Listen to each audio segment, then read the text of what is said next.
João Hernandes, um morador de rua, sonhou com um ônibus em alta velocidade que levava dezenas de passageiros. No sonho, ele viu pessoas clamando por ajuda, enquanto muitas das outras permaneciam imóveis espalhadas pelo chão. Movido pela coragem e apenas com os detalhes vívidos de seu sonho, ele enfrentou o ceticismo e o ridículo, sendo apelidado de "o louco da rodoviária", ao tentar impedir que sua visão se tornasse realidade. A cidade pulsava em seu ritmo incessante, com o barulho dos carros, o burburinho das pessoas e o aroma de comida de rua misturando-se no ar. No entanto, nas sombras da rodoviária, um homem se destacava contra o cenário urbano. João, com sua barba desgrenhada e roupas gastas pelo tempo, observava o mundo ao seu redor com olhos profundos e cansados. Ele era como um fantasma, presente mas invisível para a maioria que passava apressadamente. João estava sem teto há 20 anos. Ele não havia escolhido a vida nas ruas, mas por consequência de escolhas incertas, a vida o levou até elas. Antes de ser conhecido como João, o morador de rua, ele tinha uma família, um emprego e sonhos. Mas a vida, com suas reviravoltas inesperadas, o levou a um caminho de perdas e desilusões. Agora, seu lar era um beco protegido por uma marquise desgastada e seu colchão, um amontoado de papelões. Com mãos calejadas, ele segurava um recipiente velho, esperando por algumas moedas de bondade. Mas mais do que isso, ele buscava algo intangível, conexão e humanidade. Em sua mente, memórias fragmentadas de um passado distante dançavam, lembrando-o de tempos mais felizes, de uma vida que já não parecia ser sua. De repente, um grupo de jovens passou rindo e apontando para ele. Um deles, mais audacioso, chutou o copo de suas mãos, espalhando as poucas moedas pelo chão. "Vai trabalhar, vagabundo!" gritou o jovem, enquanto seus amigos riam e continuavam seu caminho. João, acostumado com tais humilhações, simplesmente abaixou a cabeça, recolhendo suas moedas com dignidade silenciosa. Mas naquela noite, algo estava diferente. Uma inquietação crescia dentro dele, uma sensação de que algo grande estava prestes a acontecer. Ele não sabia ainda, mas sua vida, e a de muitos outros, estava prestes a mudar para sempre. E tudo começaria com um sonho. Enquanto a noite caía, a rodoviária gradualmente esvaziava-se do frenesi diurno. João encontrou um canto abrigado sob um dos bancos de espera, enrolou-se em seu cobertor surrado e fechou os olhos. O dia havia sido longo, e ele ansiava por um breve repouso. Mas o universo tinha outros planos para ele. Enquanto dormia, algo atormentava João. Ele resmungava e estava inquieto. No início, era apenas um zumbido, como o som distante de um motor. Mas rapidamente, o zumbido transformou-se no rugido ensurdecedor de um ônibus em alta velocidade. Em sua mente, João se viu de pé em uma estrada deserta. No horizonte, um ônibus se aproximava, e suas janelas iluminadas revelavam rostos assustados de passageiros que pareciam pressentir o perigo iminente. O ônibus acelerava, e João podia sentir o chão vibrar sob seus pés. Ele tentou gritar, advertir, mas nenhum som saía de sua boca. E então, em um momento de clareza aterradora, ele viu a placa do ônibus, FTR 9087. Em uma faixa luminosa na frente do vidro, estava escrito em letras brilhantes: Belo Horizonte, alternando entre o destino e o horário de saída às 8h15. Tudo estava nítido, como se estivesse gravado em sua mente. O impacto do ônibus foi assustador. O som de metal retorcido, vidro estilhaçando e gritos ecoaram em seus ouvidos. E então, tão repentinamente quanto começou, tudo ficou em silêncio. João acordou ofegante, com o som da buzina de um carro na rua. Seu coração batia descontroladamente em seu peito. O sonho havia sido tão real, tão vívido, que ele podia sentir o cheiro de fumaça e gasolina em suas narinas. Ele sabia, em seu íntimo, que aquilo não era apenas um sonho. Era um aviso. Com determinação e coragem, ele se levantou, guardou seu cobertor e foi em direção às plataformas de embarque. Ele tinha que encontrar aquele ônibus. Tinha que impedir a tragédia que se avizinhava. Já havia amanhecido, e por consequência, ele tinha pouco tempo.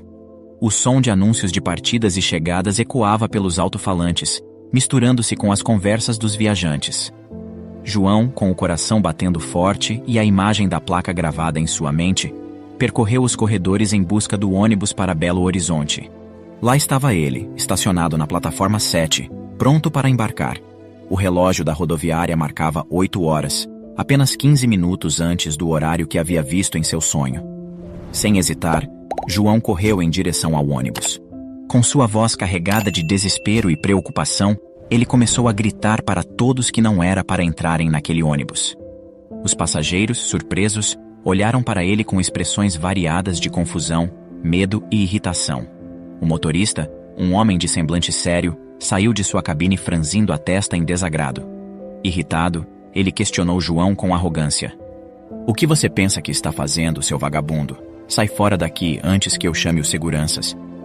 João, sem se intimidar, continuou tentando explicar que havia tido uma visão e que aquele ônibus iria ter um impacto muito grande. Ele descreveu com detalhes todo o seu sonho e implorou para que acreditassem nele, apontando para a placa e para o destino descrito, dizendo que era exatamente o que ele havia visto em seu sonho. Um murmúrio de inquietação percorreu os passageiros. Alguns olhavam para João com pena, outros com medo. Uma mãe abraçou seu filho mais perto, enquanto um casal de idosos trocava olhares preocupados. Mas muitos simplesmente balançaram a cabeça, desdenhando das palavras do morador de rua. O motorista, perdendo a paciência, chamou a segurança que o retiraram de lá à força. João tentou resistir. Seus olhos imploravam para os passageiros que o ouvissem. Alguns passageiros, influenciados pelo medo e dúvida, começaram a desembarcar, escolhendo perder a viagem ao invés de arriscar suas vidas. Mas nem todos estavam convencidos. O motorista, bufando de raiva, entrou na cabine e ligou o motor, determinado a seguir viagem. João, com um coração pesado, observou o ônibus partir, levando consigo os destinos de todos a bordo. À medida que o sol se estendia sob o céu, lançando seus raios dourados sobre a cidade, a rodoviária já estava em plena atividade.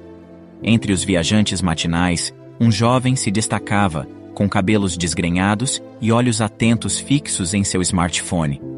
Ele havia capturado toda a cena anterior: o desespero palpável de João, a hesitação dos passageiros e a determinação inabalável do motorista. Rapidamente, ele carregou o vídeo nas redes sociais com a legenda: "Homem tenta impedir a viagem. Herói ou louco?" Não demorou muito para que o vídeo ganhasse tração. Em poucas horas, o que começou com algumas centenas de visualizações rapidamente se transformou em milhares. A cidade estava dividida. Alguns viam João como um visionário, alguém com um dom especial que tentava salvar vidas. Outros o ridicularizavam, apelidando-o de louco da rodoviária, descartando suas ações como as de um charlatão em busca de atenção. À medida que o dia avançava, a história de João se tornava o assunto principal. Blogs, sites de notícias e influenciadores digitais compartilhavam e comentavam o vídeo. Debates fervorosos surgiam. Seria possível que João realmente tivesse tido uma premonição? Ou tudo não passava de uma encenação? Por volta do meio-dia, a rodoviária estava abarrotada de repórteres e curiosos, todos em busca do agora famoso vidente da rodoviária. Mas João, desconfortável com toda a atenção, havia desaparecido nas sombras da cidade, buscando refúgio longe dos olhos do público. O jovem cinegrafista, no entanto, estava no centro das atenções, narrando sua experiência e descrevendo a intensidade do momento. Ele falou sobre a urgência na voz de João, a atitude do motorista, a atmosfera carregada e a reação dividida dos passageiros. A cidade estava em polvorosa e a premonição de João havia se tornado o centro das atenções. A tarde avançava e uma atmosfera de tensão crescente envolvia a cidade. A rodoviária de Belo Horizonte estava particularmente agitada. Repórteres, com suas câmeras e microfones, se posicionavam estrategicamente, esperando o momento de entrevistar os passageiros do ônibus que se tornara o centro das atenções. Afinal, aquele era o ônibus que João, o vidente da rodoviária, havia advertido. À medida que o relógio avançava, o ônibus, que deveria chegar por volta das 18 horas, ainda não dava sinais de sua chegada. Os primeiros murmúrios de dúvida começaram a surgir entre os repórteres e curiosos. Talvez o vidente esteja errado e o ônibus só está atrasado por conta do trânsito. Alguns sussurravam. Outros, mais céticos, riam abertamente, preparando-se para desacreditar João e sua premonição.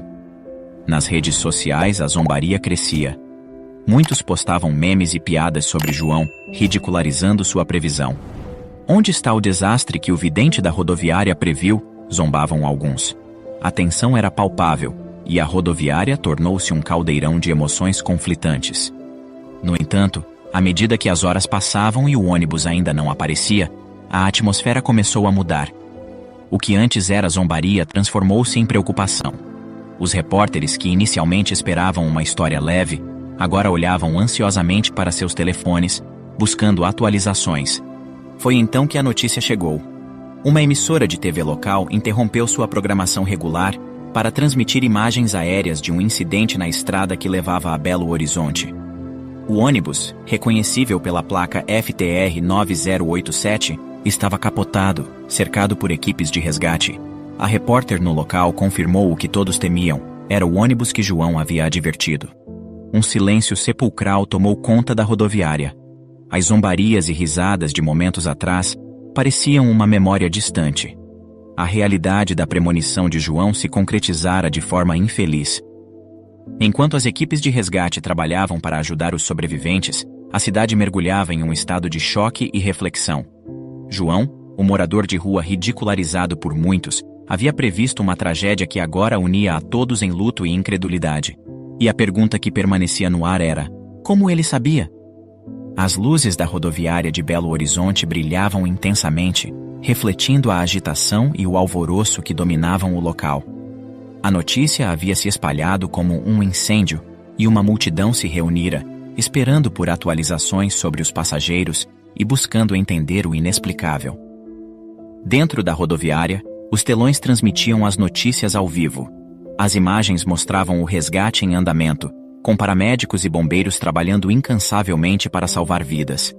A cada sobrevivente resgatado, um suspiro coletivo de alívio percorria a multidão, mas a cada confirmação de uma vida perdida, um silêncio pesado se abatia. A repórter no local anunciou os números. Dos 25 passageiros a bordo, apenas 11 haviam sobrevivido. Fora os sobreviventes que estavam a bordo, 15 pessoas também haviam sido salvas. Eram aqueles que haviam decidido desembarcar após o aviso de João. A magnitude da premonição de João tornou-se ainda mais evidente com esses números. Se não fosse por sua intervenção, a contagem de vidas perdidas poderia ter sido muito maior. Enquanto a cidade estava em luto e processava a gravidade da situação, um murmúrio crescente começou a se espalhar pela rodoviária com questionamentos sobre o paradeiro de João. O homem que tinha previsto aquele infortúnio havia desaparecido, tornando-se quase um fantasma. Alguns diziam que ele havia sido visto em um parque nas proximidades, enquanto outros acreditavam que ele havia deixado a cidade, temendo represálias. Os passageiros que haviam ouvido o aviso de João e que decidiram cancelar a viagem, retornaram até a rodoviária para compartilhar a experiência com os repórteres e agradecer João em rede nacional pela coragem e heroísmo do mesmo. A cidade estava dividida. Enquanto muitos viam João como um herói, outros ainda o consideravam uma fraude. Mas, em meio ao caos, uma figura familiar emergiu das sombras. João, com sua barba desgrenhada e olhos cansados, entrou na rodoviária. A multidão se silenciou instantaneamente. Com a voz embargada, João falou sobre sua visão, explicando como a imagem do acidente havia vindo a ele em um sonho. Magoado, ele expressou sua profunda tristeza pelas vidas perdidas e sua gratidão por aqueles que haviam escutado seu aviso. Ele não buscava reconhecimento, apenas entendimento. A noite avançou, e a cidade, abalada pela tragédia e pelo mistério, tentava encontrar algum sentido para o inexplicável. E no centro de tudo estava João, o vidente da rodoviária, um homem simples que, com sua premonição, havia mudado o destino de muitos. A história de João não demorou a ultrapassar as fronteiras do país. Jornais internacionais, programas de televisão e influenciadores digitais de todo o mundo começaram a cobrir sua incrível premonição. A capacidade de João de prever um evento tão trágico e específico capturou a imaginação de milhões. Ele passou a ser apelidado de o profeta das ruas por alguns, enquanto outros o viam como um santo em formação. De todas as partes do mundo, pessoas vinham visitar a pequena cidade, esperando encontrar João e receber sua bênção, ou talvez uma visão de seu próprio futuro. A capela que João costumava frequentar, que antes era um refúgio silencioso, tornou-se um local de peregrinação. Muitos traziam presentes, cartas e ofertas, agradecendo a João por sua coragem e buscando sua orientação. Mas em meio a toda essa atenção, a maior surpresa para João ainda estava por vir. Uma tarde, enquanto ele estava sentado no jardim da capela, uma família se aproximou. Eram rostos familiares, mas que ele não via há anos. Seus olhos se encheram de lágrimas ao reconhecer sua irmã mais nova, agora adulta, acompanhada de seus próprios filhos. A família de João, da qual ele havia se separado devido a circunstâncias infelizes, finalmente o havia encontrado. A reunião foi emocionante. Abraços apertados, lágrimas e risadas preencheram o ar. João soube naquele momento que sua vida estava prestes a mudar para sempre. Com o apoio de sua família e a generosidade daqueles que foram tocados por sua história, ele deixou as ruas. Uma casa foi providenciada para ele, e João começou a reconstruir sua vida, agora cercado por amor e reconhecimento. Após a história de João, me diga, se você fosse um dos passageiros daquele ônibus, teria desembarcado após o aviso ou teria seguido a viagem? Comente abaixo sua escolha. Obrigado por assistir. Comente abaixo o que achou dessa história e de qual cidade você está nos assistindo. Deixe seu like e se inscreva em nosso canal Storyflix Brasil para que juntos possamos construir uma imensa comunidade que compartilha histórias inspiradoras. Até mais!